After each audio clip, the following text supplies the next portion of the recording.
Hi மக்களே, இன்றைக்கி வந்து நம்ம பருப்பு உளுந்த போடுங்க. என்னென்னா எங்களுக்கு ஒரு டீ கடையாக ஆண்டு ரகம் பார்த்து தந்திருக்காரு நடத்துகிறதுக்கு. 2 வருஷமாக எங்கள் வீட்டுக்காரர் வேலைக்கு போகாமல் எடுக்காமல் ரொம்ப கஷ்டப்பட்டுட்டு கிடந்தோம். வெளிநாட்டில் இருந்தால் கொஞ்ச நாள் அதில் மாதிரி இப்போ எனக்கு உடம்பு சரியில்லைன்னொடனே போக முடியாமல் ஆகி 2 வருஷமாக வீட்டில் கிடந்தார்.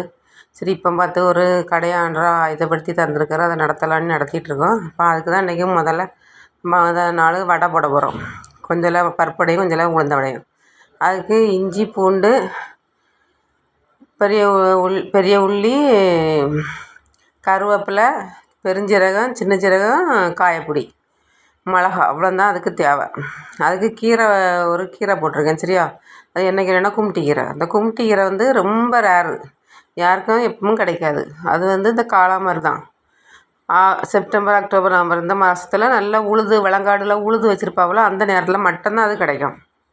அந்த உழுத இடத்துல மட்டும்தான் அது வரும், நல்லா தழைஞ்சி வரும். மற்ற இடத்துல சில நேரம் 1 2 வரும், அது அப்படியே ஒரு மாதிரி நரங்கி போய் நிற்கும். பூ தான் நிறையா இருக்கும், இலை இருக்காது. அதனால் இது ரொம்ப 2 மணி நேரம் தேடி பிடிச்சி தான் இவ்வளோண்டு கிடச்சி. முந்தியெல்லாம் வயல் மாதிரி நிறையா கிடைக்கும், இப்போ அவ்வளோவா கிடைக்கல. இந்த கீரை வடை எப்படி போடுங்க ஐடியா கிடச்சின்னா, என் ஃப்ரெண்டுக்கு ஒருக்கா சென்னையில் இருக்கா, ஒரு 4-5 வருஷத்துக்கு முன்னாடி அவளுக்கு ஒருக்கா இந்த வடை கிடைக்காது, இந்த கீரை கிடைக்காதா, அப்போ ஒருக்கா நிறைய கீரை கிடந்து. அப்போ அங்கே சென்னைக்கு நாங்கள் போச்சுல, அவளுக்காண்டி பறிச்சுட்டு போனேன். அவள் நிறையா கவரில் பெருசாகிட்டது கீரை, ரொம்ப இலை கிடையாது, கொஞ்சம் நல்லா பூக்க ஆரம்பித்து கொஞ்சம் முத்திட்டு அதுதான் கொண்டு போனேன். அவள் 2-3 நாளாட்டு ஃப்ரிட்ஜில் வச்சுட்டு ஒரே கீரை வடை போட்டு சாப்பிட்ருக்கா, ரொம்ப டேஸ்ட்டாக இருக்குன்னு சொன்னான். சரி அப்போ இன்றைக்கி அதை மாதிரி செஞ்சுருவோன்னு வேலை நடந்துகிட்ருக்கு பார்த்துடுங்க. இது வந்து ரொம்ப டேஸ்ட்டாக இருக்கும். ரொம்ப கீரை வகையிலே இதான் உள்ளே டேஸ்ட்டு. சரியா? அதனால் இதை எப்பமா கிடச்சின்னா, சில நேரம் வீடியோலலாம் பார்த்துருக்கேன், நிறைய பேர் பறித்து கொண்டு விற்காங்க, அங்கே நிறைய கிடைக்கும் போல்.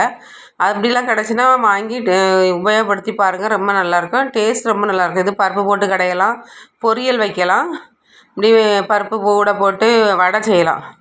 இது ரொம்ப ரொம்ப நல்லாயிருக்கும். அதனால் நீங்களும் அப்படி கிடச்சின்னா செய்து பாருங்கள். அன்றைக்கி எங்களுக்கு டீ கடைக்கு ஃபஸ்ட்டு நாள் இது செய்து கொடுக்க போகிறேன். எல்லோரும் நம்ம சொந்தக்கார தானே, உள்ளூர்கார தானே, சரி கஷ்டப்பட்டு பறிச்சாலும் பரவாயில்ல, எல்லோரும் சாப்பிட்டுக்கலான்ட்டு போட ஆரம்பிச்சிட்டேன். கொஞ்சம் உளுந்த வடையும் போட்டிருக்கேன். இது முதல்ல வீடியோ எடுக்கல, லாஸ்ட்டாக வீடியோ எடுத்துகிட்ருக்கேன். சரியா? கரெக்டாக போட்டிருக்கிறேன். எனக்கு குட்டி வடை, எங்கள் ஊரில் ஒரு குட்டி வடை ஒரு பக்கத்து ஊரில் ஒரு ஃபேமஸ், அதனால் நாங்கள் குட்டி வடை போட்டு ஃபேமஸ் ஆயிடலாம் அப்படிங்கிற ஐடியாவில் குட்டி வடை போட்டுட்ருக்கேன். சரியா? அதுக்கு இப்படி தான் குட்டியாக தான் இருக்கும், ஆனால் பயங்கரமாக டேஸ்ட்டாக இருக்கும். நாங்களும் அதே போல் போட்டுட்ருக்கோம், நீங்களும் வாங்கி சாப்பிடுங்க.